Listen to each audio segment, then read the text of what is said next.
Gracias, Padre Santo, por esta mañana en la cual estamos reunidos para aprender más acerca de tu palabra. Ayúdanos a estar concentrados y poder aprender más acerca de las diferentes corrientes que hay en el mundo que distraen la atención acerca de lo que tú realmente eres. Ayúdanos a comprender quién eres y qué es lo que deseas de nosotros. Te pedimos siempre en nombre de tu Hijo Cristo Jesús. Amén. Amén. Bueno, recuerden apagar sus micrófonos y si tienen alguna pregunta, pues al final va a haber un tiempo de preguntas. Vamos a dejar al grupo número 3 que tenga la libertad de poder compartir en este día. Somos el grupo número 3 y no sé cómo compartir la pantalla. Espérame.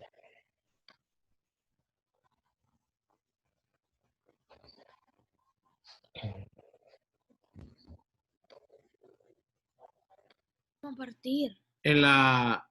Es que no me sale la opción porque el archivo está en PDF. Cuando le doy compartir la pantalla, no me sale el archivo para compartir la pantalla. ¿Tenés abierto ya el PDF? Sí, lo tengo minimizado. No, maximizarlo y te va a salir las opciones de... Espérame.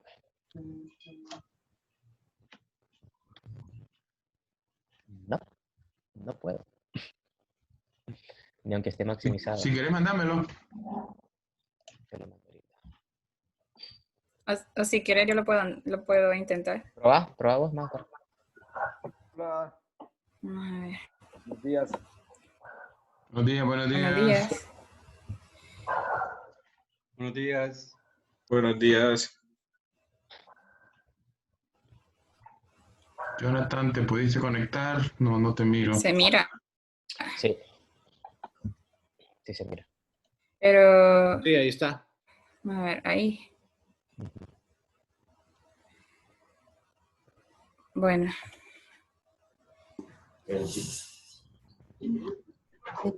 No se escucha, pastor, está en mute.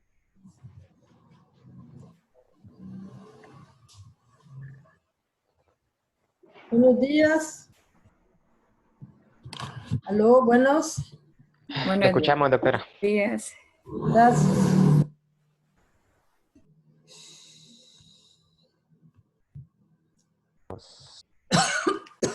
Ya podemos empezar.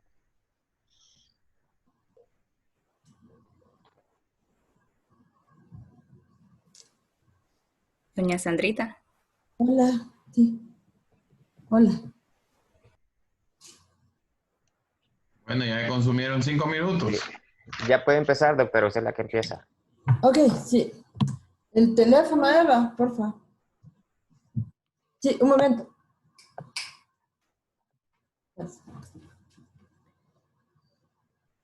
Ay, disculpen que tuve un atraso.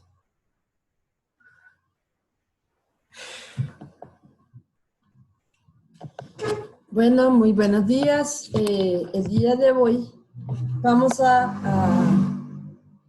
exponer sobre el catolicismo. Vamos a hablar sobre la historia, la doctrina y la evangelización. Primeramente voy a comenzar yo, voy a hablar sobre la historia del catolicismo. Mi nombre es Sandra Tovar, para las personas que no me conocen.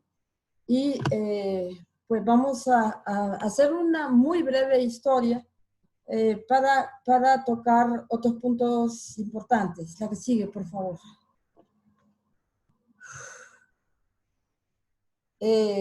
A manera de introducción voy a decirles que no se puede tener una fecha fija de la fundación de la organización actual de la Iglesia Católica. Ya les voy a decir por qué. La autoridad especialmente son las tradiciones eclesiásticas, la Iglesia y por último la Biblia. Contrario a nosotros, que primero la autoridad nuestra es las Escrituras. La teología tiene principios fundamentalistas y es trinitaria, pero sin embargo ellos deifican a María y a los santos. La que sigue, por favor. aproximadamente hay más de 620 millones de seguidores en el mundo. La que sigue. Vamos a hablar los orígenes. Como les decía, no se conoce exactamente la fecha de la fundación de la Iglesia Católica, tanto en su doctrina como organización. Sin embargo, ellos dicen que se originó en el inicio de la Iglesia, en el año 33 después de Cristo, que fue el día de Pentecostés, igual como lo dice en cualquier iglesia cristiana. Durante esos primeros 1000 años no existía iglesia católica ni protestantes, únicamente era la iglesia cristiana. La que sigue, por favor. La que sigue. Durante los primeros 3 siglos, existió una persecución a la iglesia primitiva, a la iglesia cristiana. Eso le permitió mantenerse pura. Se reunían exclusivamente en forma clandestina en las catacumbas, que eran tumbas subterráneas de Roma y otros lugares aledaños y escondidos. Pero se presentó algo que aparentemente se consideró como algo positivo, pero fue algo catastrófico más bien.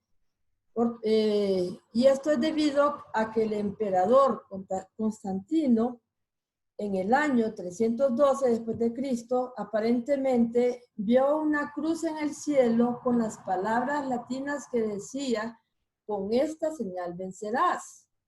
Y triunfó en una batalla. Esto puso fin, el emperador Constantino, a la persecución de los cristianos, haciendo del cristianismo la religión oficial del Imperio Romano. La que sigue, por favor. También el rey Constantino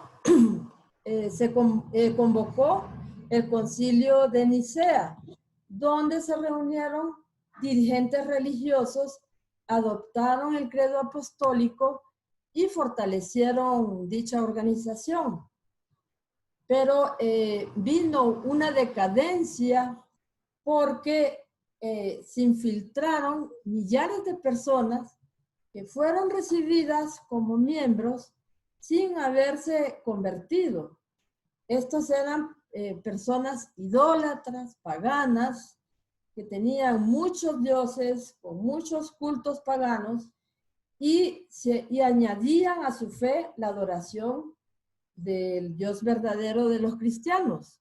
Eran personas ambiciosas, inescrupulosas, que buscaban obtener el poder político y social o disfrutar de los privilegios del clero. La que sigue, por favor. La que sigue.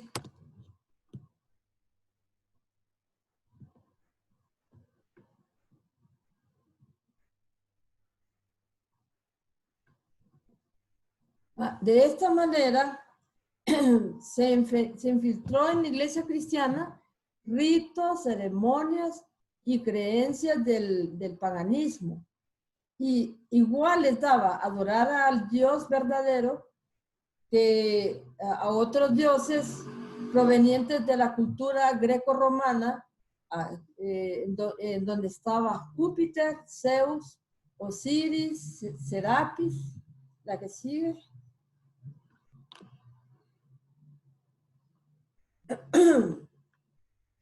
Y ellos rendían culto a una Trinidad celestial, pero distinta a la que está en las Escrituras.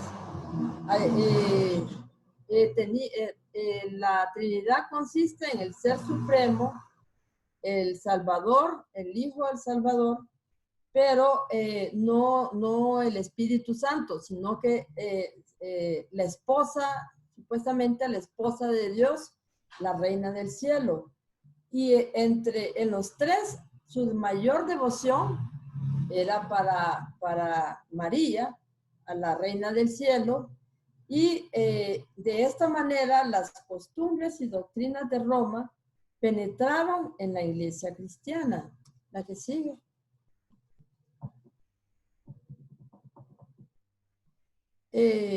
Bueno, como les estaba diciendo,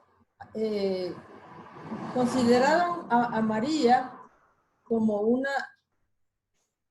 pasó algo. Consideraron a María como una diosa y la llamaron la Madre de Dios y Reina del Cielo. Y a todas las diosas que adoraban le llamaron María. Entonces, de esta manera asimilaron las creencias y ritos paganos y tenían multiplicidad de vírgenes, santos y cristos. Había un dios de la guerra, el dios de la agricultura, el dios del amor, y según su necesidad, se solicitaba ayuda o se oraba a ese dios correspondiente. Existían dioses menores que vienen a representar los santos actualmente, que intercedían a los otros dioses y intercedían con el dios Júpiter, que venía a representar a nuestro Dios. ¿El que sigue? La organización eclesiástica. Al principio, en la iglesia primitiva, estaban los pastores, que se les llamaban obispos o presbíteros. Pero después se le llamó únicamente obispo, que era el principal, el que dirigía la iglesia. Y bajo su autoridad estaban los presbíteros y diáconos. El obispo de Constantinopla tomó el título de patriarca, y el de Roma era llamado papá. Y de ahí se origina la palabra papa. ¿La que sigue?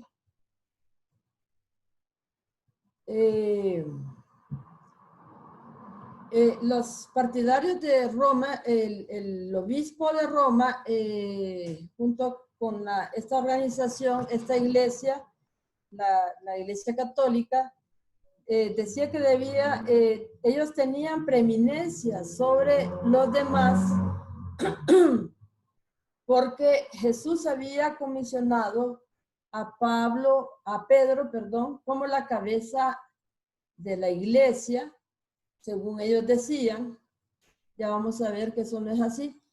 Y afirmaban que Pedro estableció la iglesia en Roma, no en Jerusalén. Y él fue el primer obispo en el tiempo que estaba vivo. Al morir Pedro, decían que tenía que ser, lo sucedía otro obispo de Roma, y el cual sigue siendo, sigue habiendo un representante del obispo de Roma. El que sigue, que supuestamente han continuado en vez de Pedro. En el año 330 dividió el imperio, la capital del imperio romano, pasó la capital a Constantinopla. Hubo una división del reino en Oriente y Occidente. El del Oriente se formó la iglesia ortodoxa, la iglesia ortodoxa, que se llama doctrina exacta, algo así, y se formó la iglesia ortodoxa y la católica. Y siempre el obispo romano era declarado el jefe supremo de la iglesia occidental. La que sigue, por favor. En el 741 se empezó a formular la doctrina de la infalibilidad del Papa, pero se puso como dogma hasta en 1870. Posteriormente, en la Edad Media, la iglesia presenta más depravación todavía y se peleaban por el puesto, por el poder político. Y es así que en un periodo corto de tiempo hubo una pugna entre tres papas. Durante 500 años estuvieron también peleando el poder, el papa y el emperador. El que sigue, por favor. Sigue la que sigue. Bueno, entre el año 1500, en la iglesia surgieron 5 movimientos que comenzaron la reforma, pero fueron aplastados por la persecución, ahorcados o quemados. Estos 5 grupos que están ahí. La que sigue.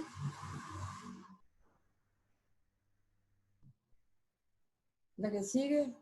Entonces, en 1517, Martín Lutero se opuso a la venta de las indulgencias. El Papa lo excomulgó y los alemanes, pero unos príncipes alemanes lo protegieron para que no lo mataran.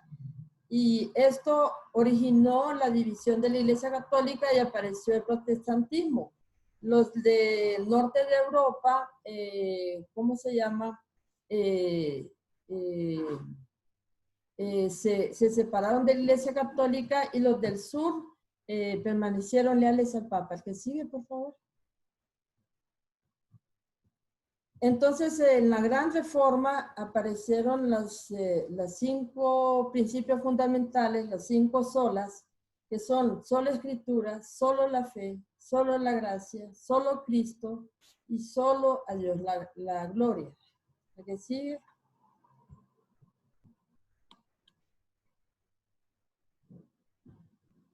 Entonces, debido a esta contrarreforma, se formó la orden jesuita con el fin de combatir la contrarreforma.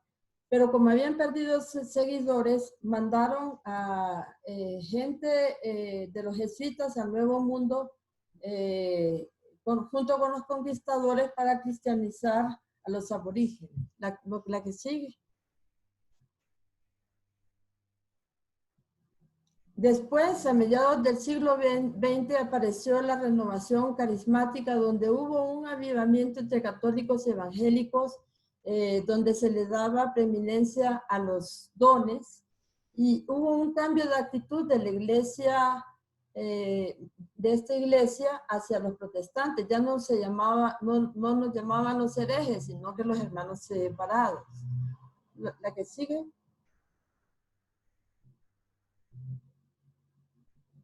Y por último, quiero mencionar que últimamente apareció el movimiento ecuménico de 1958 1962.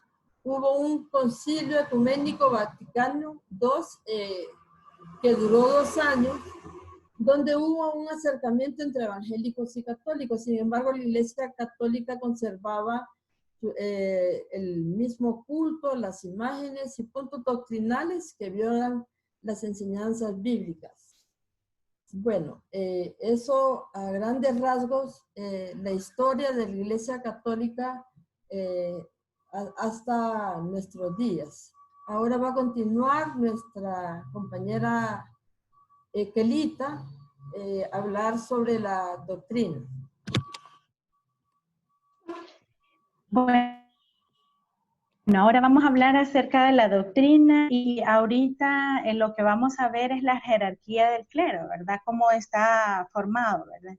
El clero, el episcopado, el papa, el cardenal, el patriarca, el arzobispo, el obispo, presbiterato, diácono, laicos y consagrados. Vamos a ver algunos de ellos que son los más comunes que nosotros hemos escuchado, ¿verdad? De una u otra manera. Bueno, en el clero engloba de forma general a los que han sido ordenados en el servicio religioso como los obispos, presbíteros y diáconos. Y el nombre individual es clérigo. lo que es el Papa o Sumo Pontífice. El Papa es el obispo de Roma.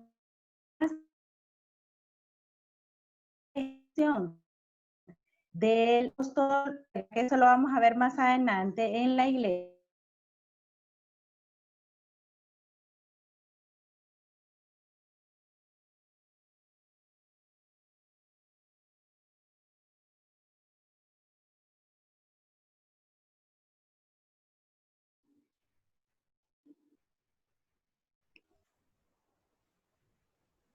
Elita. Ahora vamos a ver los cardenales. Sí, ahí está. Sí, es que se me fue el internet, no sé por qué. Los cardenales son obispos que han sido creados por medio de un papa. Ellos son enviados a diferentes países para guiar y cuidar de la iglesia presente en determinado lugar.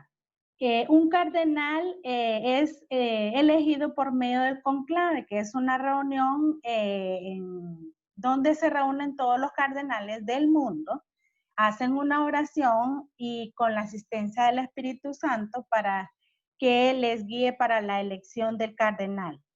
Ahora vamos a ver lo que son los obispos.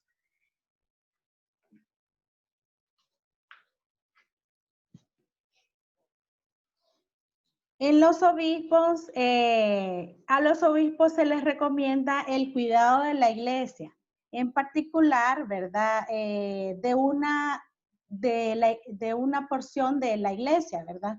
Ellos son los encargados de cuidar la doctrina, la moral, la diócesis y arquidiócesis. La arquidiócesis está dentro de la diócesis de ellos, ¿verdad?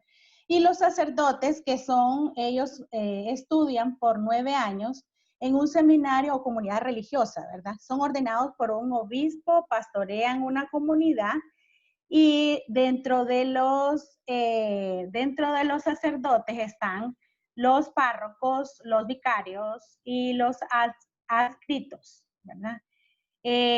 También tenemos dentro de ellos a los diáconos, ¿verdad? Hay 2 tipos de diáconos. Tenemos los transitorios, que son hombres que están en proceso para ser sacerdotes y sirven como diáconos, ¿verdad? Pero ellos una vez se ordenan, se van. Ahora, por otro lado, tenemos los diáconos permanentes, que son aquellos hombres que son casados, ¿verdad? Y que forman parte igual, forman parte del diaconado.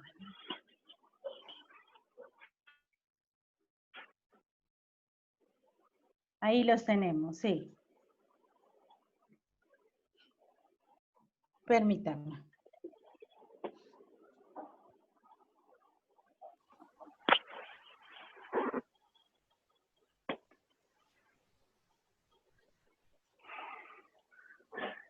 Permítame que se me fue el internet.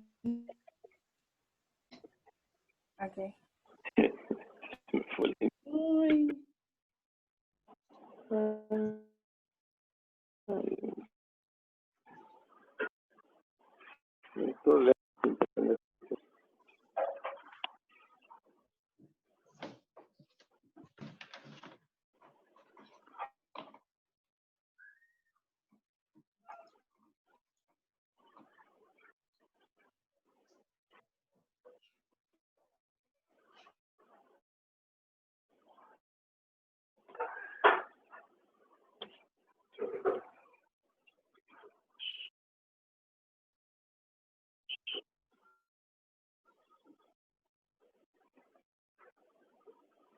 ¿Cómo está?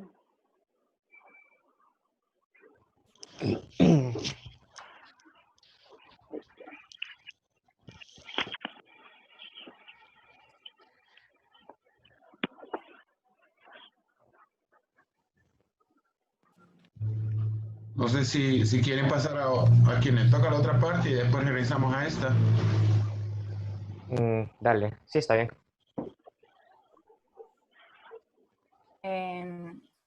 Bueno, falta bastante, ¿verdad? Pero vamos a ver si llega Kelita. O si querés, yo puedo seguir con la exposición de Kelita y después para que no altere el orden. Sí. ¿Qué decís, Eduardo? Vamos a ver. Ustedes, sí, como les salga mejor a ustedes. Dale, voy a seguir yo. Ok, ya nos explicó. Ya, Bueno, ya vino que perdón, no sé qué pasó. Bueno, Ok. ahora estamos en la doctrina de la iglesia, voy a tratar de ser más rapidito. La naturaleza de Dios, o sea, la iglesia católica cree en la Trinidad. Entonces es remoto, severo y que es necesaria la intervención de Jesús, la Virgen, los santos y las penitencias con las buenas obras, ¿verdad?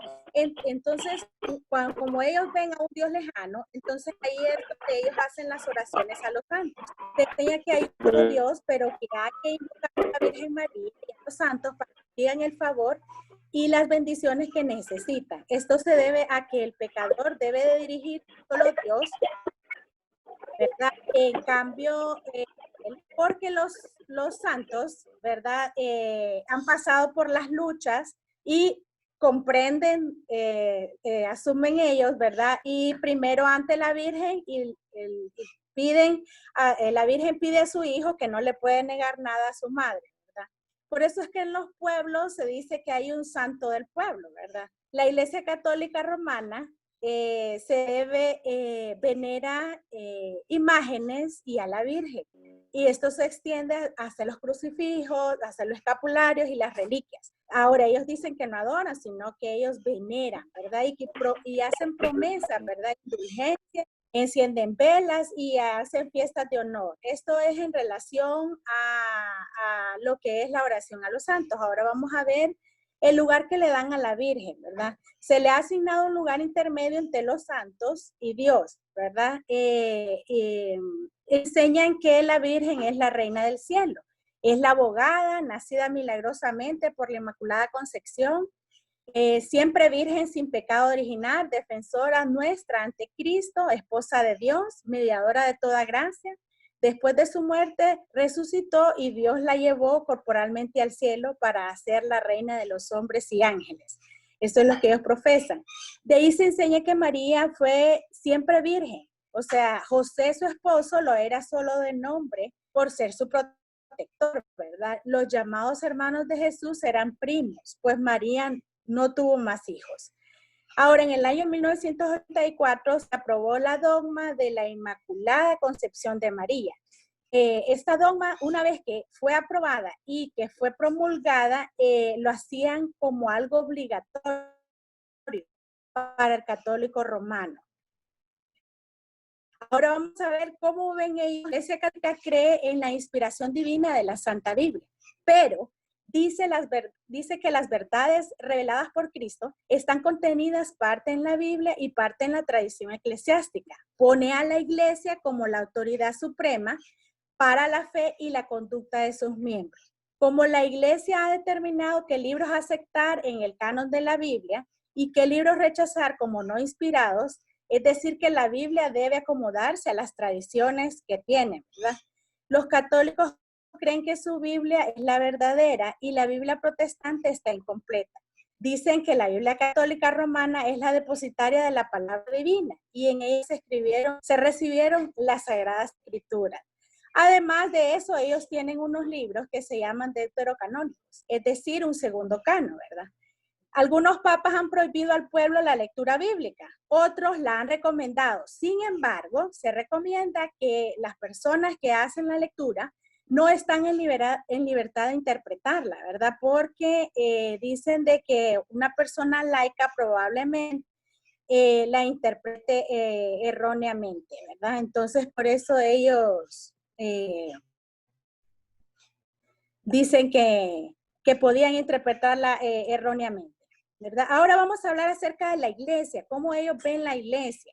La iglesia es la única iglesia santa, ¿verdad? Y apostólica. Es la iglesia universal, fuera de ella no hay salvación. O sea, que los que están en otras iglesias no hay salvación para ellos. Ahora bien, antes era más complicado, pero ahora ellos lo llaman, o nos llaman, o hermanos separados. Creen que Cristo fundó la iglesia sobre Pedro, que él recibió de Cristo las llaves del reino y que Pedro tiene sucesores y que se los da a a los papas. Entonces, por eso ellos tienen sucesión de papas. Que Pedro murió, ellos dicen que murió en Roma, que murió crucificado, ¿verdad? Y que ahí está la estatua de él con una llave, ¿verdad? Entonces, por eso ellos le van dando la llave de la iglesia, ¿verdad? Dicen ellos. Ahora vamos a ver la infalibilidad del Papa, ¿verdad? Enseña que el Papa es infalible mientras está dando la cátedra, ¿verdad? Todo lo que él diga es lo correcto, eso es lo que dice, son palabras puestas por Dios, ¿verdad? Ahora, hay algo que hay que explicar. La infalibilidad solo es cuando él está dando la cátedra. Pero cuando él, en su vida personal, él puede equivocarse en lo administrativo y personal, no hay problema, ¿verdad? O sea, igual, nada más que él no rinde, ¿verdad? A nadie. El sacerdocio, la Iglesia Católica ha convertido a sus sacerdotes en mediadores entre Dios y el hombre. Hay que confesarle los pecados y de ellos se reciben el perdón, ¿verdad? Desde 1123, los papas no convenieron ellos en que los papas no deben de casarse. Ahora vamos a ver aspectos acerca de la salvación, cómo ven ellos el pecado y la salvación.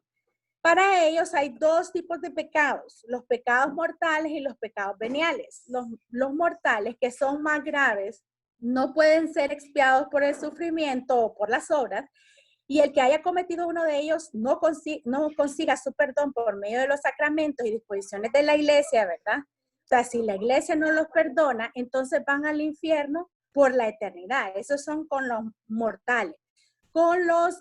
Ahora, los católicos también enseñan que si mueren sin haber dado satisfacción por sus pecados veniales, irán al purgatorio, al lugar de tormento. Por medio de sus sufrimientos, en ese lugar purgan sus pecados. Cuando se haya completado el castigo, irán al cielo, ¿verdad? Actualmente en algunas iglesias reciben, ok, eso lo vamos a ver en el sacrificio de la misa, ¿verdad? Se enseña que en la misa se ofrece a Jesucristo a diario en los altares como sacrificio propiciatorio por Dios, por los vivos y por los muertos, ¿verdad? En las misas también se da el pan, que es la hostia para ellos, y el vino, ¿verdad? Y esta milagrosa conversión se logra a través del sacerdote. Solo él puede, ¿verdad?, oficiar esto. Y de sus palabras que provienen de Dios. La confesión ocular. La Iglesia Católica, para recibir el perdón de los pecados, se debe confesar todos los pecados de acción, palabra o pensamiento. Y es ahí donde viene la absolución de los pecados.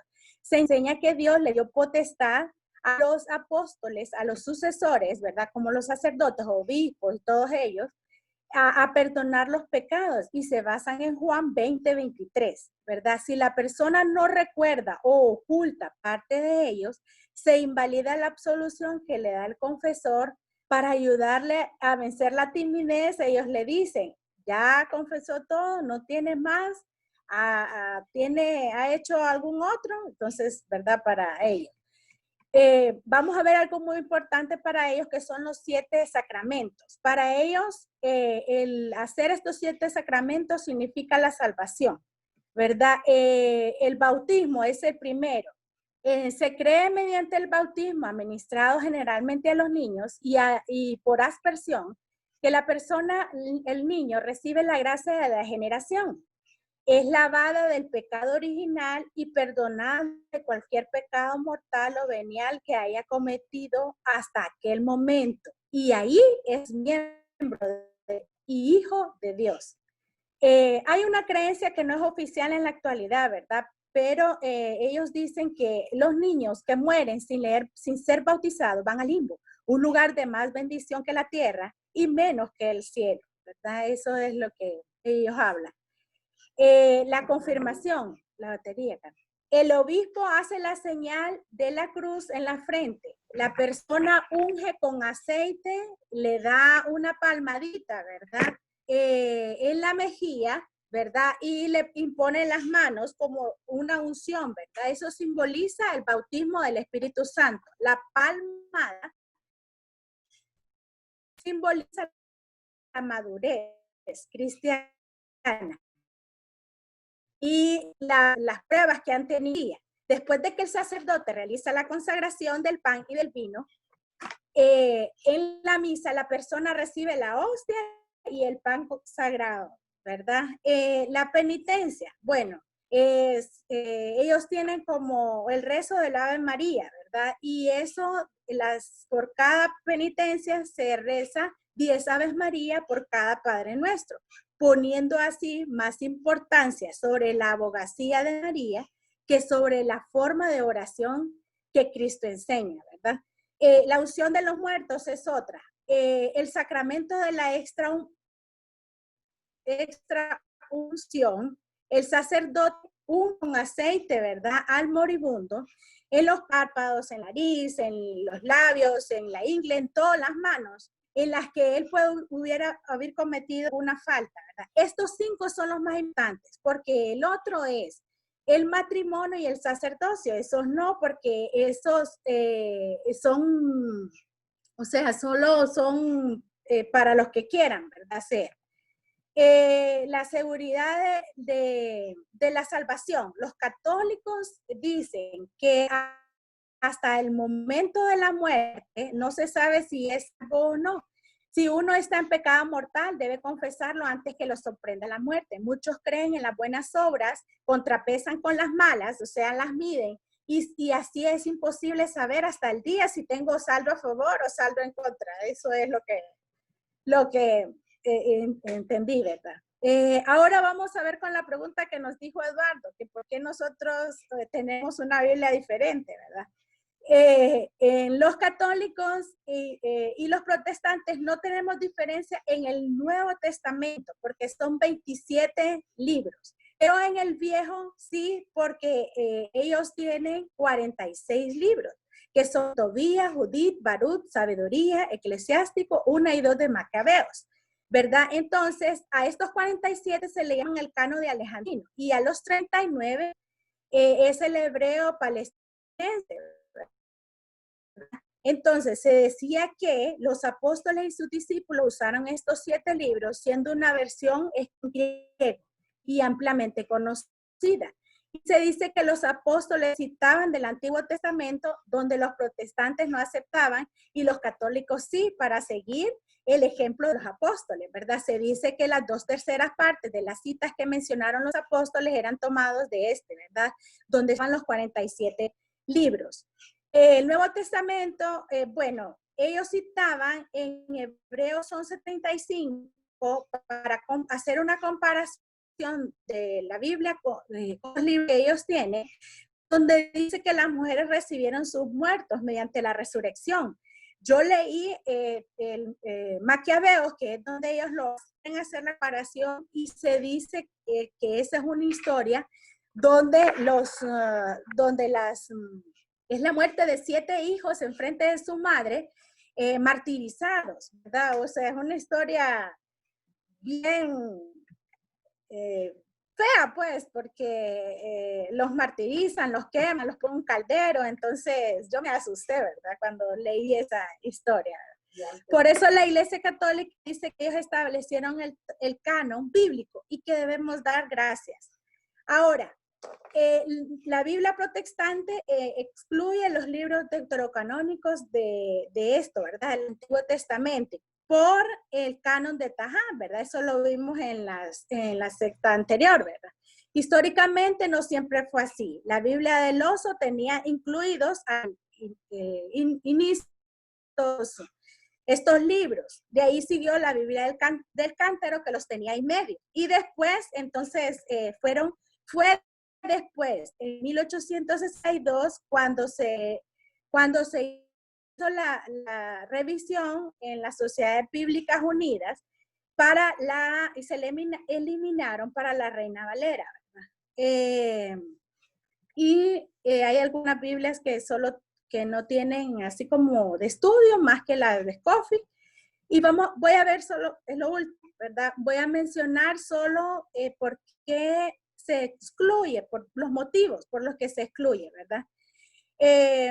Algunos de sus escritores niegan que son inspirados. No tienen lugar en el canon del Nuevo Testamento, del Antiguo Testamento, y ninguno de los libros citados por Cristo ni por los apóstoles contienen doctrinas que contradicen las escrituras, y la propia Iglesia Católica, ¿verdad? No las acepta algunos, ¿verdad? Como inspirados antes del concilio de 1545 y 1546. Y contiene trivialidades que no concuerdan ni en espíritu ni en sus puntos de vista con las grandes verdades bíblicas. Esto es en relación a la doctrina.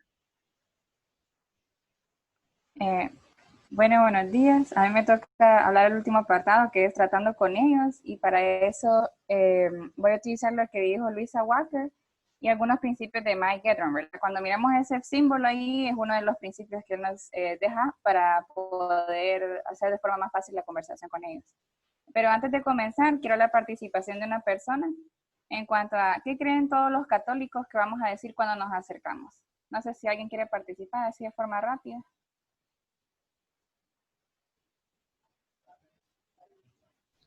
¿Qué es algo que todos los católicos creen que les vamos a decir? Sí, yo creo que las principales diferencias, ¿verdad? Giran en torno a el culto a María, ¿verdad? El culto a los santos, tal vez. Y creo que esas son dos de las principales áreas en donde hay mucho conflicto, ¿verdad? O sea, ellos se ponen muy a la defensiva, ¿verdad? Y generalmente son tal vez dos de las áreas donde más diferencias hay. Muy bien. Sí, es cierto. Ellos piensan que nosotros vamos a hablar mal de María, de los santos, del Papa. Y la otra pregunta es que si existen creyentes en la Iglesia Católica, ¿verdad? Para ese punto no ocupamos contestar, pero si contestaron que no, ¿verdad? Debemos recordar que la salvación viene por fe y no por la doctrina, ¿verdad? Y que igualmente es la obra de Dios. Y estas preguntas las hago porque nos ayuda a recordar sus creencias, ¿verdad? Y nos ayuda a recordar las bases del evangelismo, que son las mismas que Dios dejó en la palabra a lo largo del ejemplo de Jesús, con el evangelio, en la palabra, es el mismo mensaje. Entonces, lo único que va a cambiar es solamente la forma en cómo lo vamos a introducir. Y para eso podemos utilizar las bases que tenemos en común con ellos. Por ejemplo, aquí están 4 que después la vamos a hablar, pero voy a enfatizar en la cuarta porque es la que no tiene diapositiva. Y dice así, ¿verdad? Es la oración. Cuando nosotros oramos en Colosenses 4, del 2 al 6, se nos habla acerca de que debemos pedir al Señor que oremos por ellos, ¿verdad? Pero también por nosotros, para que nos abra la puerta, para saber cómo hablar, que nuestras palabras sean sazonadas con sal. Entonces, nosotros al hacer eso con ellos, al orar con ellos, no solamente estamos pidiendo por sus corazones, por nosotros, sino que les estamos mostrando algo que ellos probablemente no entienden, ¿verdad? Debido a su religión, es que nosotros podemos acercarnos a Dios confiadamente, ¿verdad? Que no ocupamos un mediador para hablar con el Señor. Ahora, en cuanto al primer punto, ¿verdad? La Biblia es la palabra de Dios. Esta es una verdad fundamental que no debe faltar cuando hablemos con ellos. ¿Por qué? Porque debemos dejar claro que la Biblia es la autoridad suprema sobre el primer principio, la religión, la tradición y el hombre, ¿verdad? En estos pasajes se nos enseña cómo maldito el hombre que confía en el hombre, que en el hombre no hay salvación. También se nos enseña, ¿verdad?, que han dejado los mandamientos de Dios por seguir la tradición del hombre.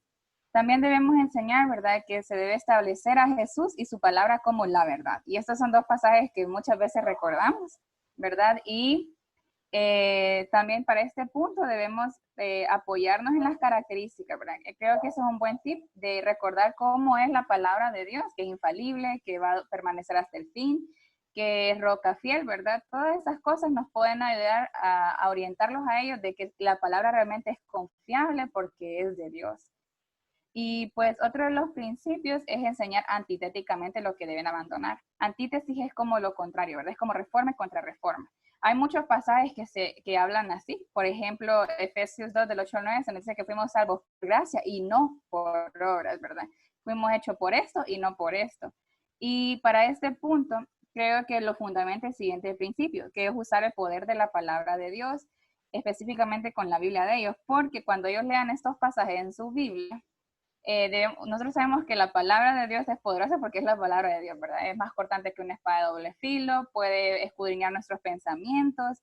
Entonces, esta palabra por sí sola puede hablarle al corazón de la persona, pero cuando la persona tenga su propia Biblia católica en las manos, es como que nosotros le estamos diciendo, esta verdad, si usted cree que es la palabra de Dios y que la palabra de Dios es poderosa, entonces usted ha tenido la verdad en sus manos todo este tiempo. Y al leer así antitéticamente de cómo es la salvación, ellos pueden entender que este mensaje de salvación ha estado frente a ellos todo este tiempo. Y pues el segundo punto, que es la segunda verdad que no debe faltar, es que Jesucristo es suficiente para salvarlos a ellos completamente y para siempre. En Juan 19:30 es un pasaje bien conocido, ¿verdad? Que es cuando Jesús exclama en la cruz, consumado es, ¿verdad? Y en Hebreos 9 y 10 es uno de los pasajes donde más se habla acerca de la terminación y suficiencia de Jesucristo, que Él murió una vez y para siempre, que no hay necesidad de más sacrificios. Y pues en este punto específicamente podemos abordar algunas cuestiones. Por ejemplo, que la salvación es por medio de fe y no es por obras, porque si recordamos lo que Kelita nos habló acerca de la doctrina, ellos creen que la salvación es algo que se logra en el proceso y al final todavía no saben si son salvos o no, ¿verdad? Entonces ellos pueden ser libres de la esclavitud religiosa y de estar inseguros de que no tienen salvación, ¿verdad? Por ejemplo, un ejemplo de esto es Naamán en el Antiguo Testamento. Llegó con toda la pompa frente al profeta y el profeta ni siquiera lo vio y simplemente le pidió que tuviera fe, ¿verdad? Y cuando él tuvo fe, fue y se lavó 7 veces y fue librado de su lepra. También podemos recordar, ¿verdad? Que pueden ser perdonados ahora, que no es que tienen que hacer 1000 cosas y no saber al final, y pueden ser perdonados completamente. Esto en cuanto a que ellos creen que hay pecados mortales que son imperdonables, ¿verdad? Y realmente Dios nos enseña con el ladrón de la cruz que él fue perdonado en el momento, y también nos enseña con Isaías 1:18 que nuestros pecados más rojos pueden ser convertidos en blancos como lana. También podemos recordarles, ¿verdad?, que no solamente es una historia. La Iglesia Católica ha pregnado bastante la historia, la cultura, mundialmente, ¿verdad? Y el hecho de que Jesucristo haya muerto se queda como una historia, como parte de un acontecimiento, pero realmente Jesucristo murió por cada uno de nosotros. Y el último principio es enseñarles a ver el arrepentimiento como la convicción del Espíritu Santo y su poder para alejarnos del pecado, ¿verdad? También que ellos son salvos desde el momento en que confiesan a Jesús como su Señor y Salvador por medio del Evangelio de la Gracia. Y aquí es donde creo que es importante recordar, porque si ustedes recuerdan lo que Kelita nos habló, es que ellos creen que Dios es un Dios lejano y severo y que hay que aplacar su ira, ¿verdad? Pero realmente nosotros pues debemos entenderlo, tenemos un Evangelio de gracia y pues podemos ser libres del pecado desde que conocemos al Señor. Ahora, hay un tercer punto que es definir términos teológicos, ¿verdad? ¿Por qué? Porque nosotros sabemos que compartimos algunas cosas en común con ellos, pero sobre todo en las diferencias, como mencionó nuestro compañero, debemos llevarlos a examinar su propia fe, ¿verdad? Debemos preguntarles, uno, porque es importante que ellos al contestar se analicen qué es lo que están diciendo. Yo sé que cuando ustedes les hacen una pregunta, ustedes empiezan como a maquinar sus convicciones, sus creencias, y Dios puede utilizar eso para que ellos puedan analizar realmente si están haciendo las cosas bien o no. Y también porque nos interesamos en su vida, ¿verdad? No necesitan saber cuánto nosotros sabemos, simplemente tener una conversación balanceada. Podemos preguntarles por qué Jesús tuvo que morir, por qué el purgatorio, y por medio de preguntas, ¿verdad? Creo que todos nos gusta que nos pregunten y poder defender nuestra fe, y cuando está la palabra en medio, pues tiene mucho fruto. Ahora, en cuanto a las diferencias, solo son 2, ¿verdad? En las que pues quiero compartirles. Y es que con los santos, María y su iglesia, debemos recordar algunos puntos importantes, ¿verdad? Más que doctrina, hay que conocer el contexto religioso de la persona. No todas las personas dentro del catolicismo creen lo mismo. No todos lo creen porque es una convicción personal, otros lo creen solamente porque es algo familiar. Y pues debemos recordar, ¿verdad?, que ellos tienen un amor intenso por la iglesia, por la tradición, la familia. Y un pasaje que es recomendado mencionarles es Lucas 16, con Rico y el Lázaro. Porque si ustedes recuerdan, cuando estaba Rico en el lugar de tormento, él pidió, ¿verdad?, salir para poderle avisar a sus familiares que fueran a la verdad. Y entonces cuando ellos nos digan, es que no lo puedo dejar porque mi familia es católica, pues recordémosles, ¿verdad?, que si ellos donde sea que estén, ya sea en el lugar de tormento o en el cielo, ¿verdad?, con el Señor, ellos desearían que escucharan la misma verdad que están escuchando ahorita. Otra cuestión es que las imágenes como recuerdo, debemos recordarle, ¿verdad?, que Dios está siempre con nosotros, porque este pasaje nos enseña que Dios es espíritu y los que le adoran le pueden adorar en espíritu y en verdad. Al honrar a María, se le honra a ella y es cierto, no la validamos porque Dios la escogió a ella como madre de Jesús, pero una cosa que es más que eso también es que ella pudo reconocer a su hijo que es el único Señor y Salvador, ¿verdad? Porque ella con sus palabras dijo, hagan lo que Él les dice. Eso es algo que da mucha honra. Igualmente que entre más comunión tengan con el Dios vivo y verdadero, ellos van a poder dejar eso, ¿verdad? No es algo tan radical, para algunas personas sí, a otras personas les cuesta más. Y con el bautismo, para cerrar, creo que es necesario leer algunos pasajes, por ejemplo, lo de Felipe y el etíope, en Hechos, ¿verdad? Que hay un orden. Primero ellos creen y después se bautizan. Primero ellos aceptan las palabras, confiesan con su boca y luego son bautizados. Y que el bautismo es algo de obediencia. Por ejemplo, Jesús se bautizó. Él no se bautizó para ser salvo, se bautizó por obediencia, ¿verdad? Y eso es algo que debemos hacerles entender, que es necesario primero nacer de nuevo. Y pues esta fue nuestra presentación. Muchas gracias. Ok. Bueno, no sé si tienen preguntas para hacerles al grupo o a los que... Yo tengo una pregunta, Edu. A ver. En general para el grupo. Los católicos, ustedes expusieron la parte de que a María se le reconoce como esposa de Dios, pero también como madre de Dios. Entonces, ¿cómo explican esa relación los católicos? Y si pueden ahondar un poquito en eso, como las razones por las cuales pueden llegar a explicar esa relación. ¿Quién la quiere contestar? Esa palabra, Brian. Yo puedo. Aunque no, no, porque Ronald no está en el grupo. Vetado, Ronald. Ok, si nadie del grupo se anima. La pregunta. El concilio, el punto de que María es la madre de Dios no tiene una base bíblica, sino que, como hemos visto, los católicos tienen diferentes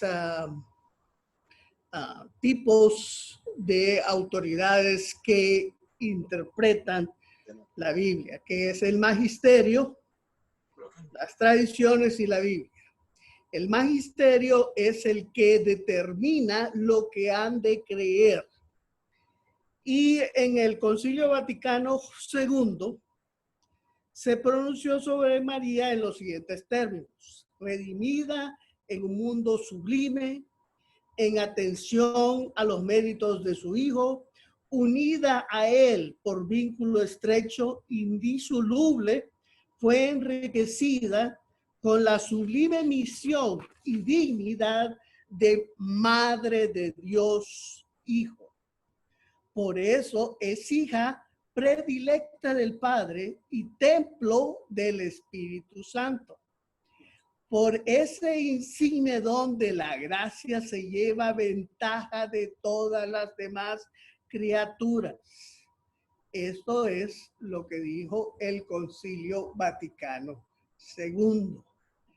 Eso es, y se acepta como dogma. Dogma, o sea que no hay forma de rechazarlo. Tú lo aceptas por fe y punto. Ellos son los que determinan qué es lo que han de creer o no.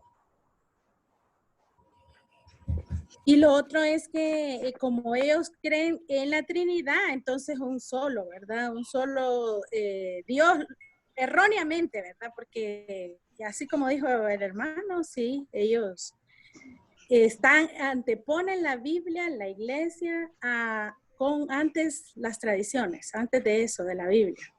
Y eso. Ok. Sí, y aún así, o sea, le explica, yo entiendo la duda que tiene Chris, porque está dándole a María dos espacios como madre de Dios, pero también lo explican en la Trinidad. Como traslapados. Exacto, como esposa de Dios.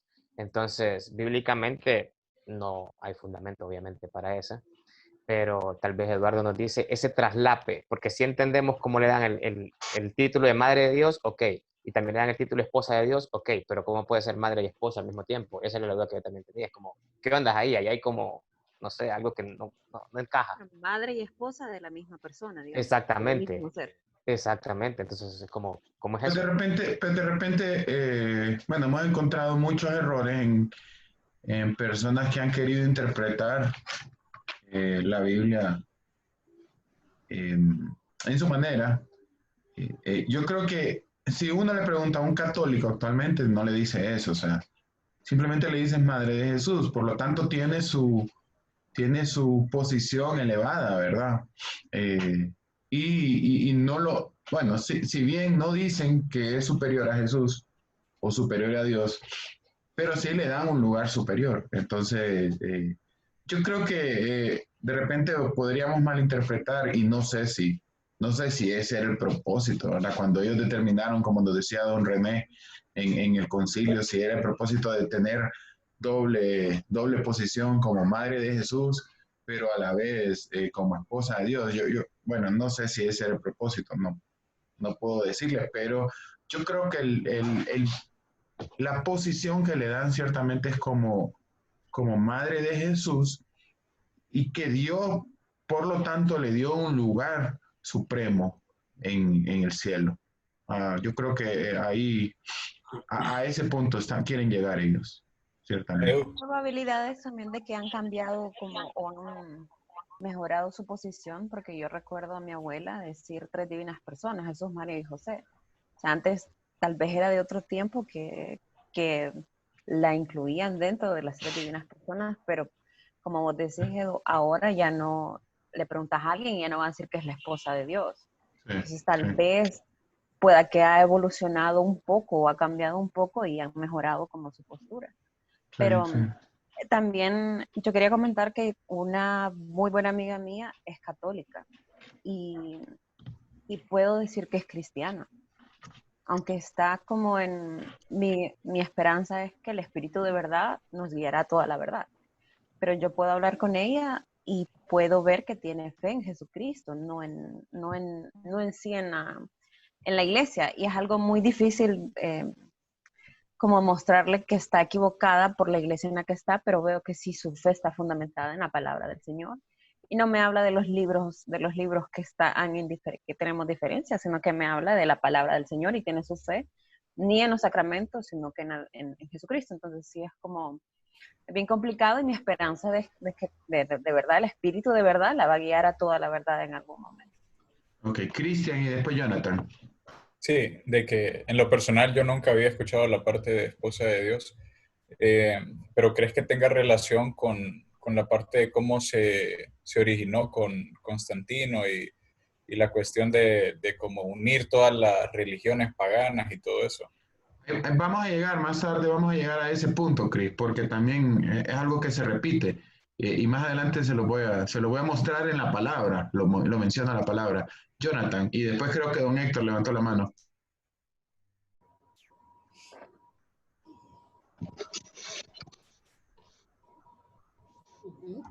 Johnny, ¿tenías algo, Johnny? Ok, don Héctor, entonces, después Ronald. Sí, hermano, en la teología, entre comillas, que presenta el catolicismo y referente a María, ellos dicen que María, por eso le llamaron, ¿cómo se llama? La Inmaculada Concepción. Se refieren a que ella fue concebida sin pecado, y si nosotros vamos a la Biblia, vemos que el único que fue concebido sin pecado fue el Señor, porque fue por obra del Espíritu Santo.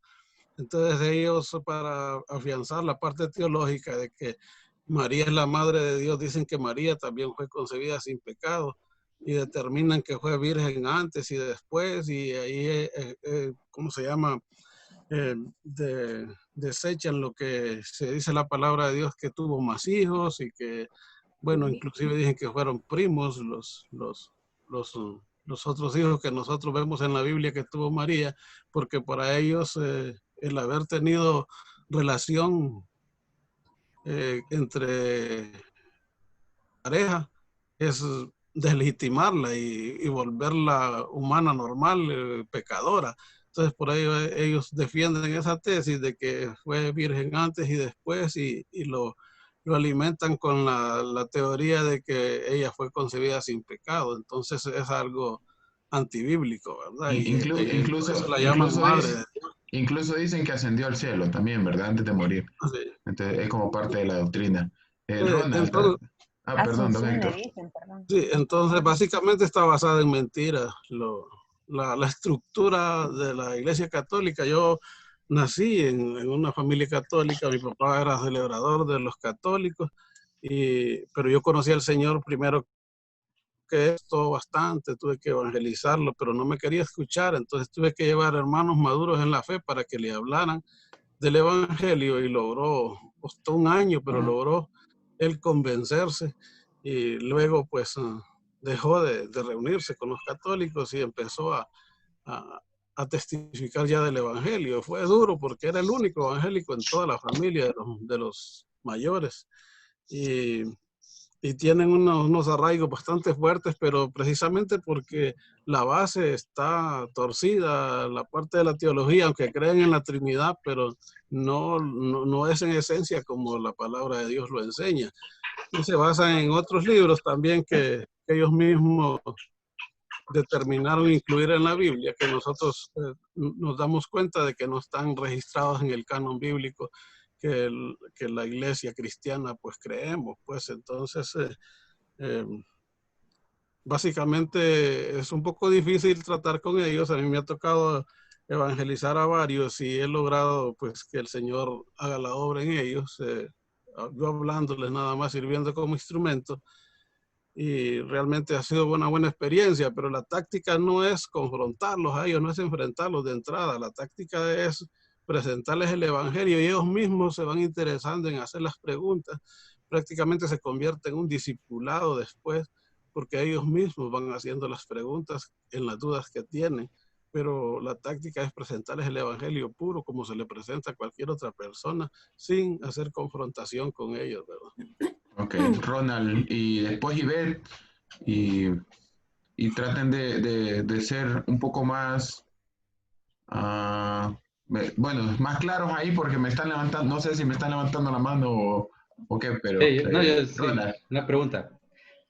No sé si investigaron que en cuanto a las diferencias de los pecados, los mortales y los veniales, que los mortales son veniales, veniales, son los más graves, pero qué es grave y qué no es grave, pues que entra en veniales y qué entra en mortales. ¿Tienen respuesta? Son 5, creo que son, ¿verdad? No me acuerdo, 7. tienen un nombre diferente. Los pecados... No me acuerdo ahorita. Los pecados veniales y los pecados mortales. Sí, Pecados veniales, perdón si te interrumpo, los pecados veniales son aquellos a los que no son, según ellos, tan graves, ¿verdad? Como tal vez no, es un pecado mortal. Los pecados mortales son gula, lujuria, envidia, ira y odio, la muerte, matar. Los pecados capitales. Pecados capitales. Todos los demás que no se encuentran dentro de estos 5 pecados capitales o mortales son los pecados veniales. Los que podríamos, que dicen ellos, mentiras blancas, o que no son hechos conscientemente, ¿verdad? De que están cometiendo algún tipo de pecado. Son 7, ciertamente son 7. Aparentemente son más, son 7. Son los pecados. Yo encontré uno que decía que eran 10 pecados, que son 10 pecados que nos apartan de Dios y los otros pecados no nos apartan de Dios. Ok, Ivette, y no sé si Juan Pablo también me había levantado la mano. Ivette, Juan Okay, Pablo y después Jonathan. Sí. Ok, yo tengo una pregunta más que todo, en cuanto al bautismo. Porque hay iglesias evangélicas que bautizan a los niños. No sé si alguien la puede responder. sí hay iglesias evangélicas que bautizan a los niños. ¿A los niños a cuánta edad te referís? ¿A bebés? Pues de hecho yo antes de congregarme en Impacto, me congregaba en otra iglesia evangélica donde sí había bautismo de niños, o sea, niños recién nacidos de 8 días. Y yo me acuerdo que ellos decían que se basaban en cuando el pueblo de Israel y la circuncisión, ¿verdad? Que si esos bebés podían ser incluidos en el pacto de Dios por medio de esa señal, entonces ellos basaban en eso la creencia del bautismo de niños. Pero entonces, no sé. No lo tengo muy claro eso porque algunas iglesias evangélicas sí hacen el bautismo de niños. Ok, bueno, no sé si alguien quería, doña Ivonne quería. Es que, vaya, por ejemplo, los presbiterianos, que yo estuve investigando acerca de estos, ellos creen como que, vaya, los padres somos cristianos y hemos recibido a Jesucristo, es como que si los hijos lo heredaran y tuvieran derecho a eso, entonces por eso los bautizan. Es más, ellos dan hasta como una enseñanza acerca de eso, de por qué bautizar los niños. Por eso yo hasta ahorita, lo que yo había visto eran los presbiterianos, que yo estuve investigando acerca de eso. Aquí están los pecados estos capitales, que son la lujuria, la gula, la soberbia, la ira, la avaricia, la envidia, la pereza. Solo esos son. Ok. Sí. Ok, para contestar la respuesta también de Ivette y añadiendo a lo que decía doña Ivonne, hubo una separación de la Iglesia Católica, la Iglesia Anglicana y la Iglesia Católica, ¿verdad? La Iglesia Anglicana quedó en Inglaterra o en Reino Unido, pero de ahí de la Iglesia Anglicana también hubo una reforma y de la reforma salieron otras denominaciones, pero tomando muchas de las costumbres católicas. Entonces, ¿qué pasó?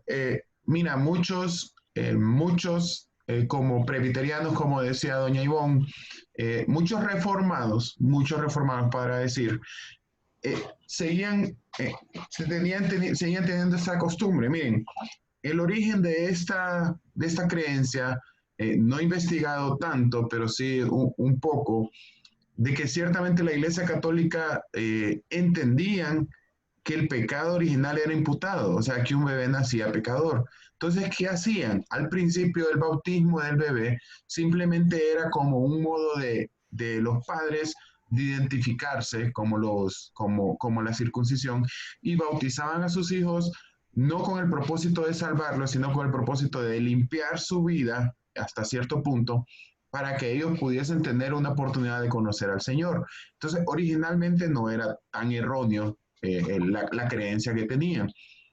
Pero después se fue desfigurando toda esta idea y decidieron de que sí, realmente el bautismo lo que hacía era un bautismo para salvación, un bautismo que limpiaba y lo llevaba a salvación. Entonces, muchos de estos reformados, y dentro de los reformados hay muchas iglesias evangélicas que tienen esa creencia todavía.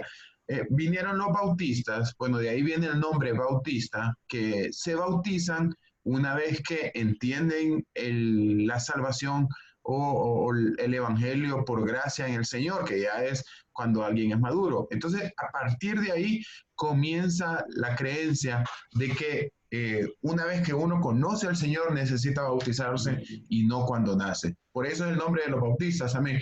Si bien nosotros no decimos abiertamente que somos bautistas, muchos nos identifican como bautistas, incluso nuestra iglesia madre en Bellevue es bautista.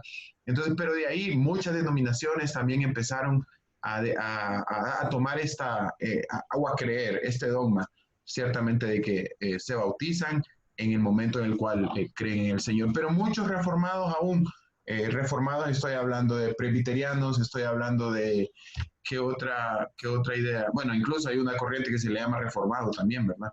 Ellos también hacen el bautismo de los niños.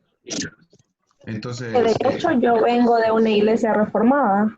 Ok, Ibe. Bueno, por eso, justamente.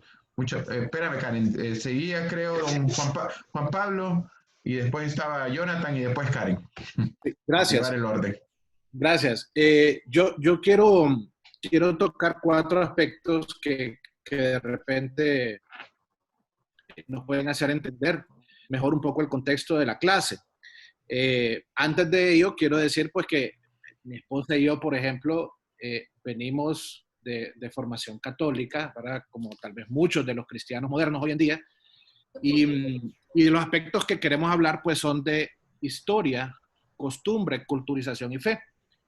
Es importante que nosotros entendamos, por ejemplo, que América es un continente que fue culturizado, que fue llenado ¿verdad? De costumbres europeas, y la influencia en los años de la conquista fue precisamente católica en su mayoría. De manera que esas tradiciones han ido evolucionando y fueron permeando toda la sociedad americana, ¿verdad? Y toda la población americana. Al punto que hoy en día nosotros enfrentamos, ¿verdad? Y creo que es una de las barreras más grandes que el enemigo ha levantado, es una costumbre ciega, ¿verdad? Donde muchas personas con las cuales tal vez Dios nos da la oportunidad de compartir el Evangelio, se definen a sí mismas como católicas, apostólicas y romanas, pero en realidad no son nada. Y creo yo que eso se debe a esa culturización y a ese factor costumbre que está implícito en nuestras familias, porque tal vez nuestros abuelos, nuestros padres fueron católicos y esas tradiciones fueron heredadas de generación en generación. Hoy en día yo siento que es mucho más común ver, por ejemplo, familias cuyos hijos son nacidos en el Evangelio, ¿verdad?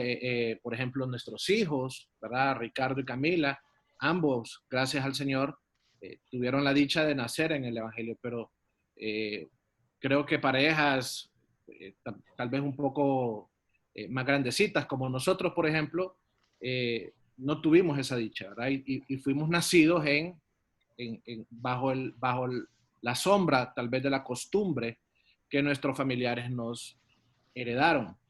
Quiero rescatar lo que dijo don Héctor, ¿verdad? Y creo que antes, otra de las compañeras, que se me escapa el nombre, hablaron de la fe, ¿verdad? Y yo siento que Dios en su misericordia realmente permite que dentro del catolicismo hayan personas que son salvas. Y creo que eso es algo que debe ser rescatado en el sentido de que nosotros como cristianos evangélicos, cometemos un error grande, siento yo, y es pensar que todos nosotros somos salvos y que todos ellos están condenados. Y creo que eso no es así del todo.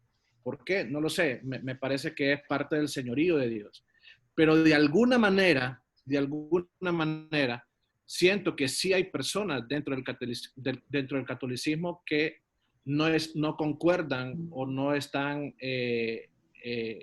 ¿verdad? O no aceptan esos dogmas que vienen del Concilio Vaticano II o de las conferencias episcopales, etcétera, etcétera, etcétera, que son prácticamente, como bien lo dijo don René, puntos de fe, ¿verdad? Puntos dogmáticos, que son la base de la religión, que ellos deben de creer sí o sí.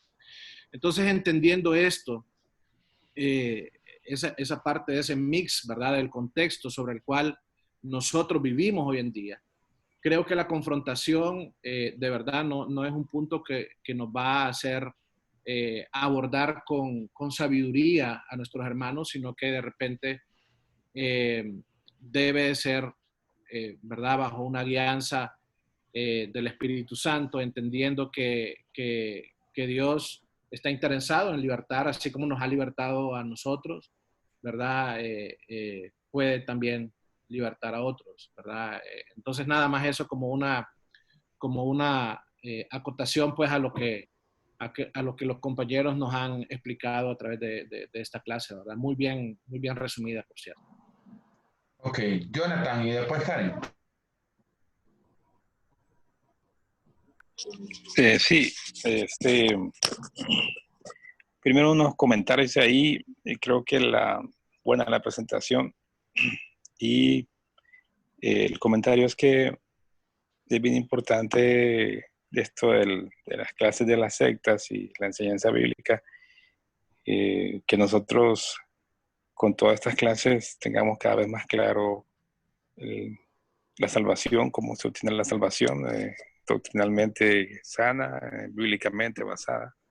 Esa es una cosa. Y la otra es que ese es uno de los puntos que nuestro enemigo, Satanás, utiliza más para confundir. Entiendo que incluso hay un movimiento en la Iglesia Católica que está pretendiendo poner a María como corredentora con Cristo, al lado de Cristo, al mismo nivel.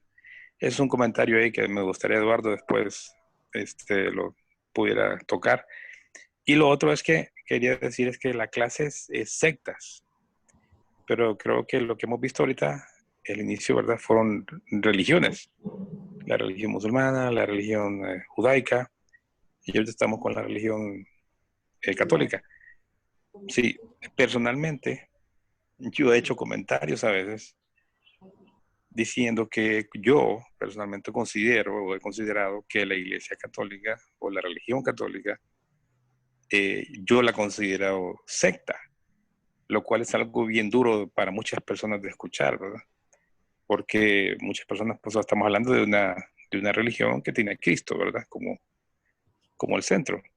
Entonces quería, Eduardo, que hicieras un comentario de eso. Es una clase de sectas, pero estamos viendo religiones.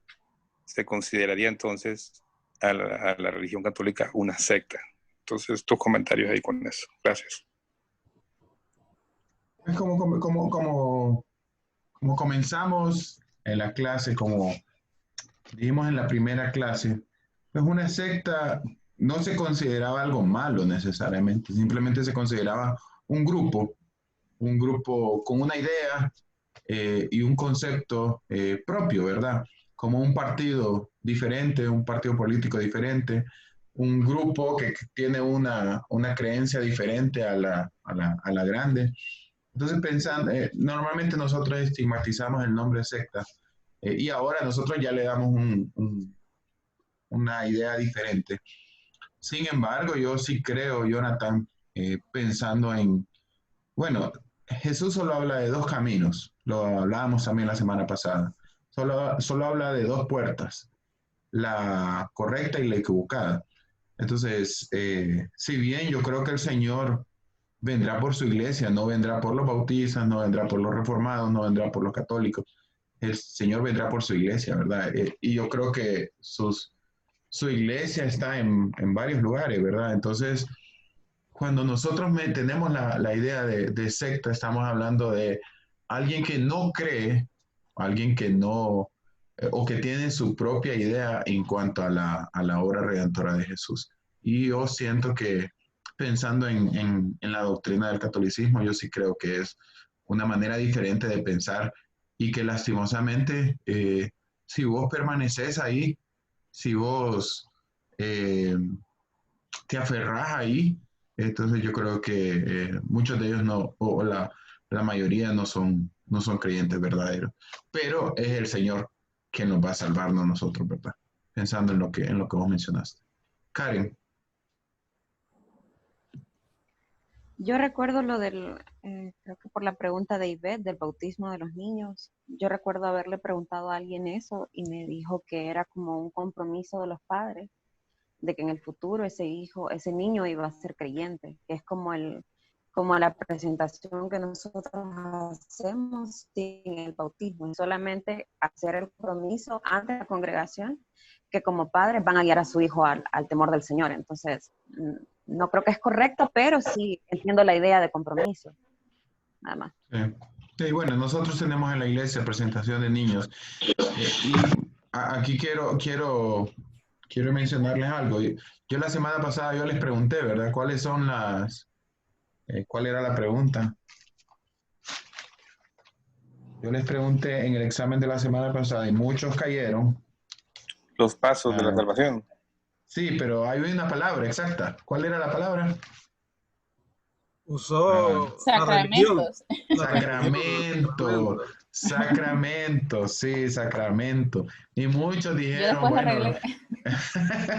realmente no hay sacramentos. Se la voy a valer a muchos que yo sé que contestaron correctamente, ¿verdad? Pero no hay sacramentos. Realmente no son pasos para cumplir. Simplemente nosotros no podemos hacer nada por nuestra salvación. Entonces, pues nosotros hacemos en la iglesia y mucha gente lo toma como un sacramento el presentar a su hijo. No, eso no es un sacramento. Un sacramento tiene que ver con la idea de cumplir algo para poder obtener algo, ¿verdad? Lo que hacemos es simplemente, tomando el ejemplo de Jesús, cómo él ponía la mano sobre sus niños, sobre los niños, pero no representaba nada. Al final, más que el cuidado de Dios para con ellos, ¿verdad? Bueno, en nosotros en la iglesia, nosotros creemos, y aprovecho esta oportunidad para decirles, nosotros creemos que lo que estamos haciendo ahí simplemente es un compromiso del Padre ante la iglesia y ante Dios diciendo, yo me comprometo a poder hacer esto delante de Dios, de guiar a mis hijos hacia Cristo. ¿Qué pasa si no lo hace? Dice el Señor que mejor no hagamos voto, ¿verdad? Porque si no, Él nos va a pedir cuentas y si no lo cumplimos, Él nos va a pedir cuentas sobre eso. Entonces, si un padre se compromete a hacerlo, tiene que hacerlo. Pero no es que nosotros le vamos a decir, usted está mal, no es que Dios le va a pedir cuentas sobre eso a lo que se comprometió. De la misma manera, hay otras ideas que pero mucha gente como que dice, no, tengo que presentar al niño porque es de gran importancia. Bueno, pero no vale la presentación del niño si no se va a comprometer a presentar el evangelio. No sé si Jonathan tenías otra cosa, creo, y después don Hermes, para terminar esta ronda y terminar con la información que tenía. ¿No, Jonathan? Bueno, don Hermes, entonces. Sí, solo quería hacer un comentario nada más, que en referencia al bautismo de los niños, la Biblia, lo que es bíblico, y según Lucas capítulo 2, versículo 21, es la presentación de niños, ¿verdad? Eso sí es bíblico. Jesús fue presentado y nosotros como padres tenemos que presentar a nuestros hijos también, porque es el compromiso que asumimos para educarlos en el camino de Dios. Y otro, solo como un aporte también es adicional a los santos que adoran o que veneran en la religión católica, vemos que quien los va creando son la misma iglesia, pues, o gente. Llega un determinado momento en que dicen, vaya, digamos, el Papa Juan Pablo II ahora es santo y ahora pueden orarle y que él interceda ante Dios por ustedes, porque yo he escuchado algunas personas que dicen que le oran al Papa para que él interceda ante Dios, ¿verdad? Cuestiones que no están fundamentadas en la palabra de Dios, ¿verdad? Solo era una aportación nada más. Sin embargo, don Hermes, yo creo que pensando en la presentación de Jesús, yo creo que fue algo que se le dio al pueblo de Israel y es algo que Jesús tenía que cumplir, ¿verdad? Entiendo el punto, nosotros hacemos presentación de niños, pero ya no es algo meramente como un legalismo, como algo que hay que cumplir. O sea, yo puedo hacer mi presentación de niños, yo puedo hacer la presentación de mis bebés, pero si yo no les comparto el evangelio, ciertamente no estoy en nada, como muchas veces los católicos sí lo hacen, ¿verdad? Necesitan ir a la iglesia el domingo, pero toda la semana viven como quieren. Entonces, si una cosa no va acompañada de la fe, de realmente la convicción de que yo me comprometo a hacer esto, pues no queda en nada tampoco, ¿verdad? Entonces, mándeme.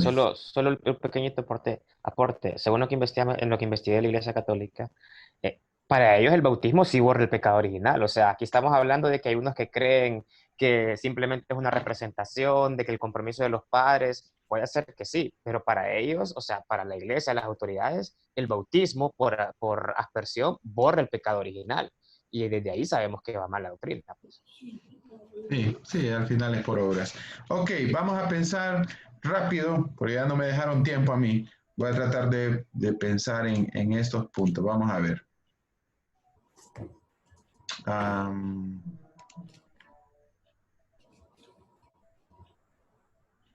Ok.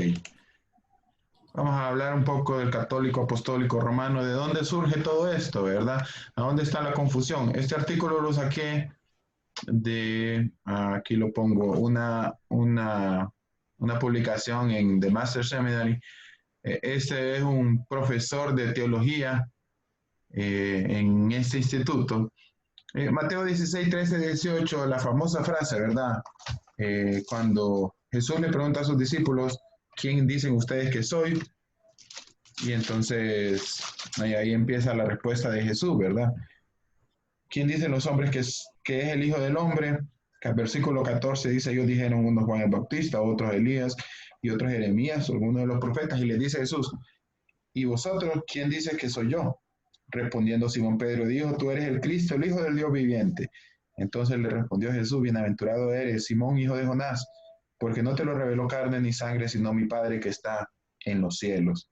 Y yo también te digo que tú eres Pedro, y sobre esta roca edificaré mi iglesia, y las puertas del Hades no prevalecerán contra ella. Aquí está lo que mencionaba el grupo, ¿verdad? Y a ti te daré las llaves del reino de los cielos, y todo lo que atares en la tierra será atado en los cielos, y todo lo que desatares en la tierra será desatado en los cielos. Entonces mandó a sus discípulos que nadie dijera que él era el Jesús, el Cristo. Pedro no era el nombre de Pedro, Jesús le llamó Pedro. ¿Cuál era la palabra? Bueno, era Petros. En arameo, Cefas significa lo mismo, piedra. Entonces, que sí era el nombre original de Pedro, ¿verdad? Cefas. Pero Jesús viene y le dijo el nombre griego Pedro. Petra significa piedra. Entonces, Petros es Pedro, Petra es piedra. 1 Corintios 3:11, Efesios 2:20, por cuestión de tiempo no lo voy a leer, pero Pablo, Pedro y Lucas mencionan, bueno, aunque en Hechos 4:11 quien está hablando es Pedro, Pedro y Pablo decían, Jesús es la roca, Jesús es la piedra angular. El mismo Pedro decía, no soy yo, sino Jesús es la piedra angular de la iglesia. Él lo está reconociendo y Pablo también lo está reconociendo, ¿verdad? Entonces, hay una confusión porque la Iglesia Católica lo toma como que Jesús le dijo, sobre esta piedra, sobre Pedro, edificaré mi iglesia, y no es Pedro, es Petra, sobre esta piedra. ¿Sobre cuál? Sobre la confesión de Pedro. Ok, ¿cuál es el error de interpretación? Gramaticalmente, ¿por qué? Porque lo toman como Petros y no como Petra. Entonces, lo toman sobre la persona y no sobre el confesor, como lo dice contextualmente, la confesión. Realmente la interpretación va sobre la confesión de Pedro. Sobre esa piedra edificaré mi iglesia. ¿Cuál? El Cristo, el Hijo del Dios viviente. Teológicamente, bueno, es Cristo. Realmente Cristo es la piedra angular y no Pedro. Y históricamente la Iglesia Católica lo toma como que Pedro, incluso muchos dicen de que fue Pedro quien fue a Roma y fue ahí donde estableció la iglesia, y ciertamente bíblicamente no hay evidencia de que Pedro haya ido a Roma, y históricamente hay muy poca, bueno, yo creo que casi nada de documentación que muestre que Pedro ciertamente estuvo en Roma. Entonces, es lo que, ahí es donde comienza todo, ¿verdad? Todo el error de cómo comienza la Iglesia Católica. Y hablaron más, muy bien, no voy a mencionar todo este tipo de cosas en cuanto a la doctrina, naturaleza de Dios como un Dios hasta cierto punto apartado, ¿verdad? Oración a los santos, adoración a la Virgen, la Biblia, como no la toman como la autoridad escritural, la Iglesia, la salvación. Ya mencionaron todo eso, el pecado, costumbre, confesión, absolución, 7 sacramentos. Ok, hay algo interesante. Yo creo que sí, podríamos pensar cuál es la dificultad más grande en cuanto a compartir el Evangelio con un católico, sería la costumbre. Esa es mi opinión personal. Bueno, he tenido la experiencia, varios hemos tenido la experiencia de cuando le compartimos a alguien, muchas veces dice, pero mi familia, pero mi costumbre, mi creencia, ¿verdad? Si bien no es tan marcado como los judíos, que de repente lo consideran muerto cuando ya se convierte al cristianismo, en la costumbre católica sí lo lo persiguen, lo atribulan bastante, ¿verdad? Cuando una persona se convierte. Entonces, pienso en Jesús cuando él exhortaba a los fariseos, ¿verdad? Que ponían la costumbre sobre la palabra, ¿verdad? Yo creo que estamos en una misma idea. Aquí, ¿qué pasó con los fariseos? Pues no se convirtieron, ¿verdad? Ellos seguían. Yo pienso que cuando nosotros compartimos el evangelio y hay personas que no se convierten, pues estamos siguiendo el mismo ejemplo de nuestro Señor Jesucristo. Jesús compartía, Jesús les hablaba, y muchos de ellos no se convirtieron. El problema no está en la persona que lo hace, sino en la persona que lo escucha, ¿verdad? El problema es la tierra, no la semilla, ni el sembrador. Entonces, pensando en esas costumbres, yo creo que es de tener mucha oración, como mencionaba el grupo también. Ok, el canon. ¿Qué significa canon? Kelita lo mencionó un poco, pero vamos a ampliar más esta idea. Esta idea fue sacado del libro, yo creo que yo les había mencionado, Evidencia que exige un veredicto, o Más que un carpintero se llama, de Josh McDowell. Para que un libro fuese parte del canon, bueno, el canon significa caña, era como algo que usaban para medir. Antes con una caña medían las cosas, entonces canon significa literalmente caña, que era lo que usaban ellos para medir. Ya después se volvió como en una regla, como en un listado de reglas o un listado de libros, ¿verdad? Pero canon, eso es lo que significa. Entonces, la iglesia no es la que cree el canon. La iglesia no es la que dice, este es el canon. No, la iglesia no lo crea. La iglesia simplemente reconoce los libros inspirados por Dios. ¿Cuáles eran los 5 puntos que tenía que tener un libro para que fuese parte del canon? En resumen, serían estos 5 puntos. Se hacían estas 5 preguntas para incluirlo dentro del canon del Antiguo Testamento. ¿Es autoritativo? ¿Cuál es la idea de autoritativo? ¿Tiene la firmeza que proviene de Dios? ¿Realmente podemos creer que este libro proviene de Dios? Más adelante les voy a dar un ejemplo de algo súper diferente, ¿cómo diría? Perdido, ¿verdad? De lo que dice. Es profético, significaba que fue escrito por un hombre de Dios. Pensamos en el Nuevo Testamento y pensamos quiénes escribieron, apóstoles, hermanos de Jesús, escribió a alguien autorizado, de repente como Pablo, los que eran parte del equipo de Pablo, ¿verdad? En el Antiguo Testamento también pensamos en Moisés, pensamos en David, pensamos en Esdras, entonces, o en algunos profetas, también eso tenía que cumplir ese requisito. Es auténtico. Lo que está diciendo es verdad, y aquí es donde yo quiero llevarlos a otra página, a una lectura. Bueno, se lo voy a dejar de tarea porque ya no tengo tiempo. Les invito a que lean, si pueden encontrar una Biblia católica, y lean Daniel 13. En nuestra Biblia Daniel llega hasta 12. En la Biblia católica tiene Daniel 13 y Daniel 14. Cuando ustedes lean eso, ustedes van a decir, ¿qué es esto? Ciertamente, ¿qué es esto? O sea, la estructura del libro de Daniel es súper interesante, cómo va llevando el libro de Daniel. Sin embargo, en la Biblia católica, ellos reconocen Daniel 13 y Daniel 14. Y pareciera, miren, el Daniel 13 es como una historia fuera de lo que está pasando en Daniel. Y Daniel 14 es una historia como que volvió a la juventud Daniel. Entonces, nada que ver, ¿verdad? Pero ellos, para meditar si era parte del canon, lo incluían y decían, realmente lo que dice es verdad. Es dinámico, tiene el poder de Dios para cambiar las personas. Esa parte es importante, ¿verdad? No es cualquier libro, es algo que proviene de Dios con el propósito de cambiar a las personas a través de su lectura y su meditación. Y por último, fue recibido, fue reunido y fue usado por el pueblo de Dios.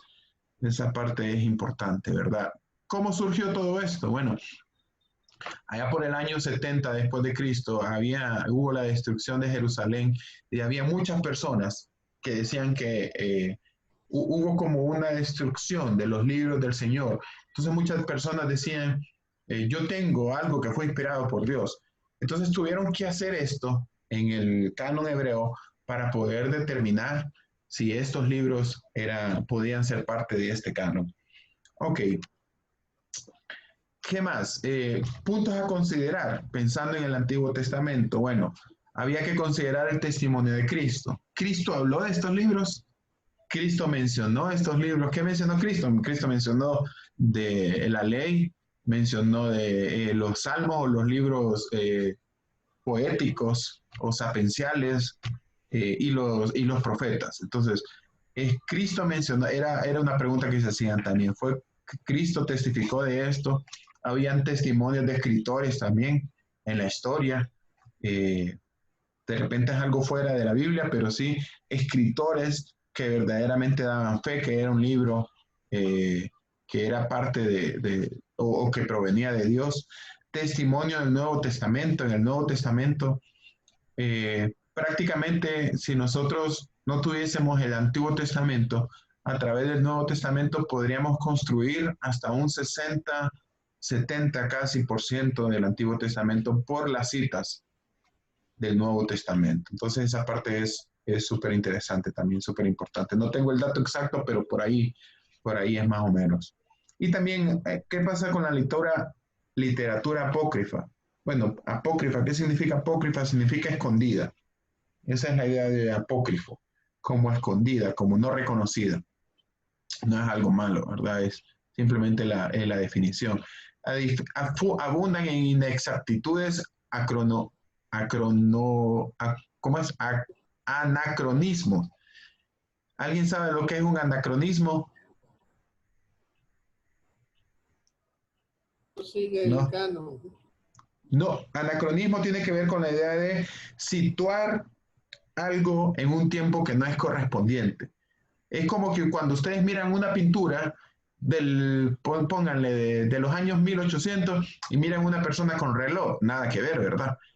O con un celular. Entonces, eso sería como un anacronismo. Bueno, hay libros de estos apócrifos que sí hacen ese tipo como de definición, ¿verdad? Entonces, de repente hay alguien que está, por ejemplo, el ejemplo que les di de Daniel, que era como que llevaba una idea, un orden, y que en el último capítulo hablan como, y no dicen como, esto pasó, simplemente sitúan a Daniel en un tiempo de la historia como que era más joven. Entonces, eso es un anacronismo. Ok, enseñan doctrinas contrarias a los demás, lo que mencionaba el grupo en cuanto a lo que muchas veces se cita en Sirácides, en Judith, que de ahí es donde la Iglesia Católica toma mucha doctrina para lo que ellos creen diferente a la Iglesia Evangélica. Entonces, enseñan doctrina como que lo que está aquí no es lo mismo con lo que enseña toda la Biblia. También recurren a tipos literarios y despliegan artificialidad en las materias y en el estilo que no guardan relación. Entonces, esta idea es como que lo que está escrito realmente no está definido como todo lo demás. Entonces, por eso de repente el error que a veces estos libros lo incluían en una parte de la Biblia, después más adelante en otro canon lo incluían en otra, porque no sabían con qué se identificaba más. Y por último, también carecía de carácter divino, carecía de poder profético. No mencionaba algo que manifestara el poder de Dios a través de la Escritura. Eso es algunos puntos a considerar pensando en el Antiguo Testamento. No puse nada del Nuevo Testamento porque prácticamente tenemos los mismos libros, pero también hay ciertos requisitos que se tenían que cumplir para que pudiesen ser parte del Nuevo Testamento. Ok, tengo otra cosa más. Les tenía algo pendiente. Vamos a Jeremías. Vamos a Jeremías 7:18. Me gustaría que Josiel, si está por ahí. Jeremías 7:18. Jeremías 7, capítulo 7, versículo, 18. Desde el 16. Ya voy. Desde el 16. Del 16. Sí, del 16. Yo te voy a decir cuándo aparece. Dice, tú pues, no ores por este pueblo, ni levantes por ellos clamor ni oración, ni me ruegues, porque no te oiré. ¿No ves lo que estos hacen en las ciudades de Judá y en las calles de Jerusalén? Los hijos recogen la leña, los padres encienden el fuego, y las mujeres amansan la masa para hacer tortas a la reina del cielo y para hacer ofrendas a dioses ajenos para provocarme a ira. ¿Me provocarán ellos a ira? Dice Jehová. ¿No habrán más bien ellos mismos su propia confusión? No obran más bien ellos mismos su propia confusión. Ok, gracias, José. ¿Se fijaron ahí? ¿Qué encontraron por ahí? La reina del cielo. La reina del cielo. La reina del cielo. Desde antes. Desde antes había pasado eso. ¿Quién era esta reina del cielo? Vamos a Jeremías 44. Vamos a Jeremías capítulo 44. Y vamos a leer el versículo 16 y 17. Perdón, hasta el 18 sería. Wow, podemos leer hasta el 19. Vamos a ver quién no ha hablado mucho hoy. Marisol, ayúdame, porfa. ¿Del 16 al 19? Sí. Ok. La palabra que nos has hablado en nombre de Jehová no la oiremos de ti, sino que ciertamente pondremos por obra toda palabra que ha salido de nuestra boca, para ofrecer incienso a la reina del cielo, derramándole libaciones, como hemos hecho nosotros y nuestros padres, nuestros reyes y nuestros príncipes, en las ciudades de Judá y en las plazas de Jerusalén. Y tuvimos abundancia de pan, estuvimos alegres y no vimos mal alguno. Mas desde que dejamos de ofrecer incienso a la reina del cielo y de derramarle libaciones, nos falta todo, y a espada y de hambre somos consumidos. Y cuando ofrecimos incienso a la reina del cielo y le derramamos libaciones, ¿acaso le hicimos nosotras tortas para tributarle culto y le derramamos libaciones sin consentimiento de nuestros maridos? Ok, ahí, ¿verdad? La misma reina del cielo, ¿verdad? ¿Quién era esta reina del cielo? Bueno, la reina del cielo se consideraba como la diosa de Babilonia. Se le consideraba en ese momento como la diosa de Babilonia y aparentemente era la esposa de un dios. Creo que en ese momento era Moloch. Entonces, ellos lo que decían es que tenía un lugar especial en el cielo. Incluso miraban a Dios como un ser inferior y que sobre él estaba esta diosa del cielo, que era la diosa en ese momento de Babilonia y de Asiria, para serles más exacto. Entonces, no es algo nuevo. Si ustedes se fijan, tiene como la misma idea, es la esposa de alguien, es la esposa de otro dios, es lo que está mencionando. Entonces, eso tiene que ver con lo que estaba pasando en el pueblo de Israel, y dice que ellos mismos dejaban de escuchar la palabra de Dios para poder buscar adoración a esta reina del cielo y hacer lo que saliera de su misma boca, dice. Entonces, bueno, gracias a Dios que Él nos llamó a nosotros también, ¿verdad? Los que estábamos equivocados en todo esto.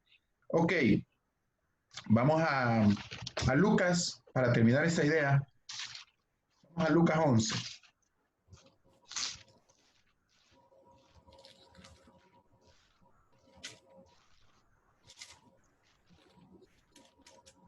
Lucas 11, versículo 27 y 28. Edison.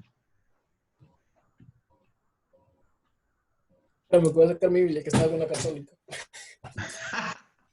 Está bien. Él dice lo mismo, no te preocupes. Sí, que estaba viendo si decía lo mismo. Lucas 11. 27 y 28. Vamos a leerle en esa versión, a ver. Mientras él decía esas cosas, una mujer de entre la multitud levantó la voz y le dijo: bienaventurado el vientre que te trajo y los senos que te mamaste. Y él dijo: y él dijo, antes bienaventurados los que oyen la palabra de Dios y la guardan. ¿Quién le dio el Señor Jesús? ¿A quién le dio prioridad? ¿A su madre o al que obedece su palabra? Dios y al que obedece su palabra. Al que obedece su palabra, ¿verdad? Es interesante porque le estaban diciendo, bienaventurado, bienaventurada tu madre. Y bueno, el Espíritu Santo ciertamente le dijo bienaventurado, ¿verdad? Pero se fijan cómo la intención de agrandar, como de exaltar a María en ese tiempo, y Jesús dice, no, bienaventurados los que oyen la palabra de Dios y la guardan. Es muy parecido a aquel texto, ¿verdad? Cuando le dijeron, tu madre y tus hermanos están afuera. Y él dice, ¿quiénes son mis madres y mis hermanos? Sino los que hacen la voluntad de mi Padre. Entonces, también en palabras de Jesús podemos entender cuál es la prioridad en ese momento, ¿verdad? Entonces, no está engrandeciendo a María, ciertamente. Ok. Tengo algo más para terminar. Vamos a... ¿De dónde sacan la teoría de la substanciación? Vamos a Mateo 18. ¿Cómo? Mateo 18. Perdón, de la confesión de pecados. No, de la sustentación no. De la confesión de pecados. Mateo 18, versículo 18 al 22. ¿Quién me queda? Vamos a ver. Alancito, ¿estás por ahí?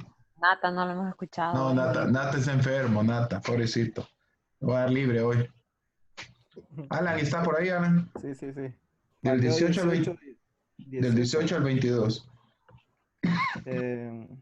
De cierto os digo que todo lo que atéis en la tierra será atado en el cielo, y todo lo que desatéis en la tierra será desatado en el cielo.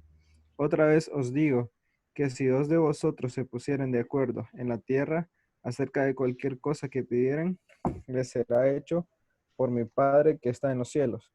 Porque donde están 2 o 3 congregados en mi nombre, ahí estoy yo en medio de ellos. Entonces se le acercó Pedro y le dijo, Señor, ¿cuántas veces perdonaré a mis hermanos que peque contra mí? ¿Hasta 7? Jesús le dijo, no te digo hasta 7, sino aún hasta 70 veces 7. Por lo cual el reino de los cielos... Alan. Ok. Bueno, ese es el versículo que se utiliza para darle autoridad al sacerdote y sobre todo a la Iglesia Católica para poder perdonar los pecados de las personas, ¿verdad? Entonces, cuando dice todo lo que atéis en la tierra será atado en el cielo, como diciendo, si vas y te confesás y el Padre te dice cómo vas a obtener el perdón de pecados, entonces yo, como diciendo Jesús, te voy a perdonar también en el cielo. Bueno, realmente no está hablando de eso, ¿verdad? Hay una mala doctrina en ese sentido. Y también aprovecho un comercial ahí para ayudarles a entender de que tampoco está hablando de la oración en el sentido de cuando nosotros decimos muchas veces en el versículo 20, Señor, tú has dicho que donde están 2 o 3 más congregados, ahí estás tú, por eso venimos y oramos. No está hablando de eso, está hablando de la disciplina en la iglesia.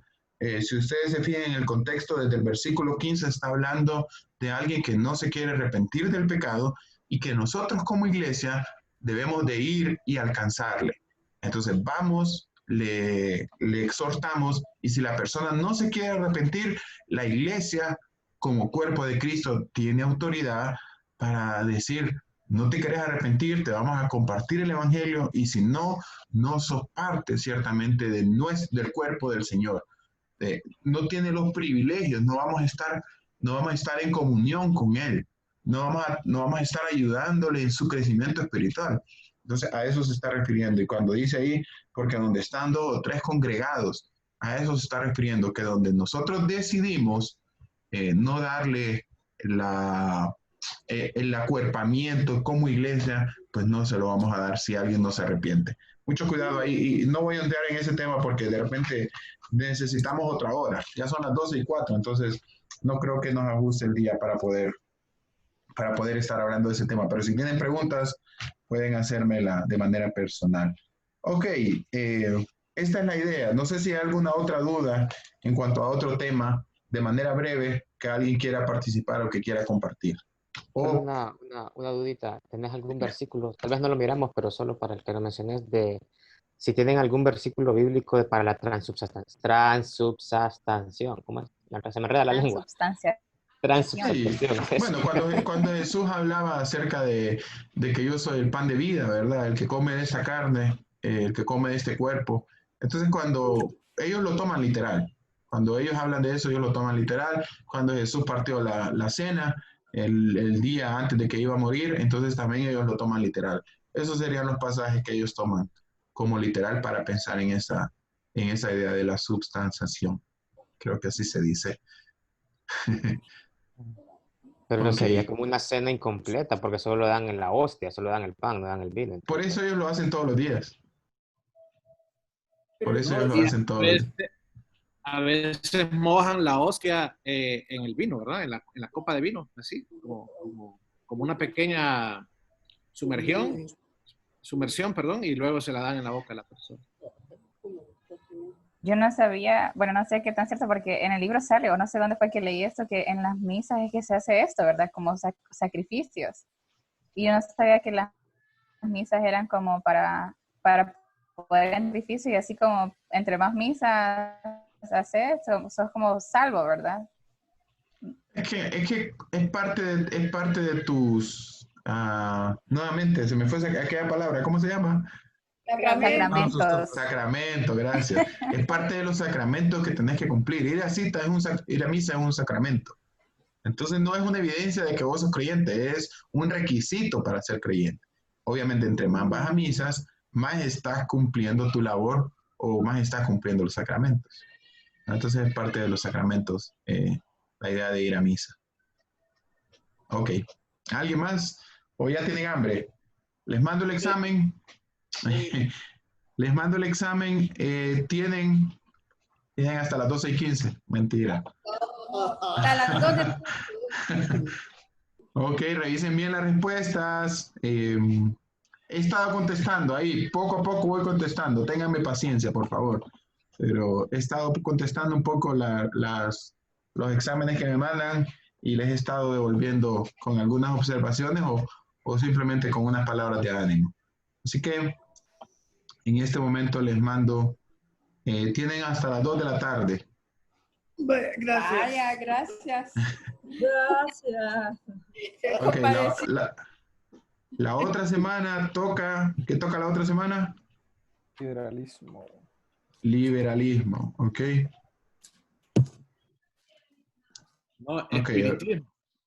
No, espiritismo de antiguo y moderno. Sí, nos toca a nosotros. Eduardo, yo tengo una pregunta. Fíjate que yo tengo una amiga que... ¿Ah? Antes de mandar el examen, dime. No, no es de los católicos. Ajá.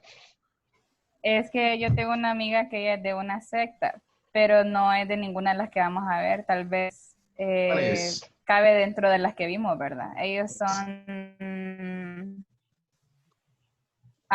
amositos, de la familia de Amós, algo así. Wow, ni había escuchado, fíjate.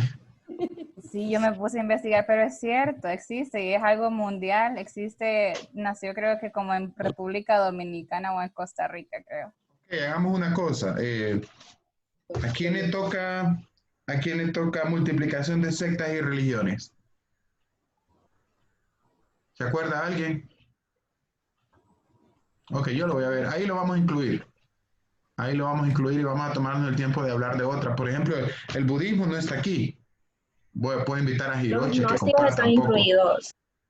Los gnósticos creo que están en la nueva era. Sería liberalismo, ¿no? No me acuerdo. Pero bueno, si no podemos incluirlo ahí. Okay. Pero dentro del movimiento de la multiplicación de sectas y religiones vamos a incluir todo eso para que te recordes más. Te va a tocar exponer sobre eso. No, ya, olvídala. Ok, oremos para terminar. Le voy a pedir a quién, a Nata, vaya, pues vamos a pedirle a Nata que termine orando. O ya está comiendo, Nata. No. Ya. Sí, ya me escuchan. Sí. Ok. Dios, gracias por este día, gracias por otro día de clase que hemos tenido, Señor. Gracias porque tú en tu palabra nos has dado toda la verdad, Señor. Y te pido, Señor, de que nos ayudes a estudiarla fervientemente, Señor, correctamente, no sacar nada fuera del contexto, Señor, sino que estudiarla tal y como tú la has dado, Señor. Te pido, Señor, de que con valentía refutemos el error, pero también que nos des mansedumbre y humildad, Señor, para hablar con las personas, que nos des amor también, Señor, recordando que nosotros también, si no fuera por tu gracia, estaríamos engañados todavía, Señor, y tendríamos el velo, Señor, y no seríamos salvos. Te pido que nos ayudes a compartir tu palabra, Señor, compartir tu evangelio, y nos ayudes a estudiar más. En el nombre de Jesús, amén. Amén. Amén. Bueno, tienen ahí un rato para hacer el examen. Gracias. Bueno, Muchas gracias.